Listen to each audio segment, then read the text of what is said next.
আমি একজনের কথা বলবো আজকে, এমন একজনের কথা যে শিশু শিক্ষা, মহিলা মেয়েদের নারী শিক্ষা এবং বিধবা বিবাহ অগ্রদূত ছিলেন, অগ্রণী ভূমিকা নিয়েছিলেন। তিনি হচ্ছেন মদন মোহন তর্কালঙ্কার। তার জন্ম হয় জানুয়ারির 3 তারিখ 1817 সালে। বিল্লগ্রাম, নাকাশিপাড়া থানা, নাকাশিপাড়া এবং সেটা হচ্ছে নদিয়াতে।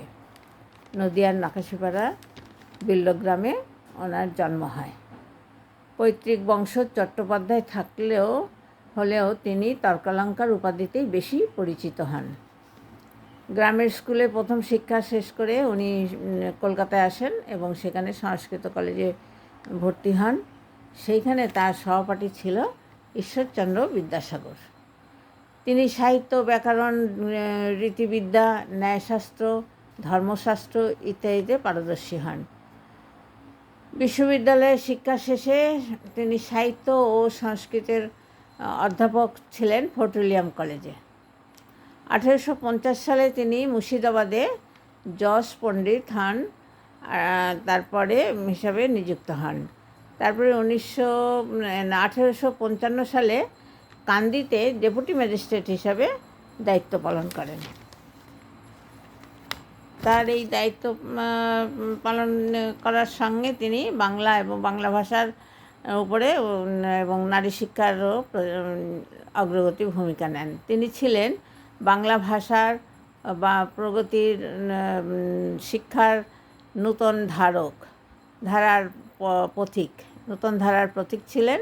তিনি শিশু শিক্ষার জন্য প্রথম বাংলা ভাষায় বই প্রকাশ করেছিলেন 1849 সালে।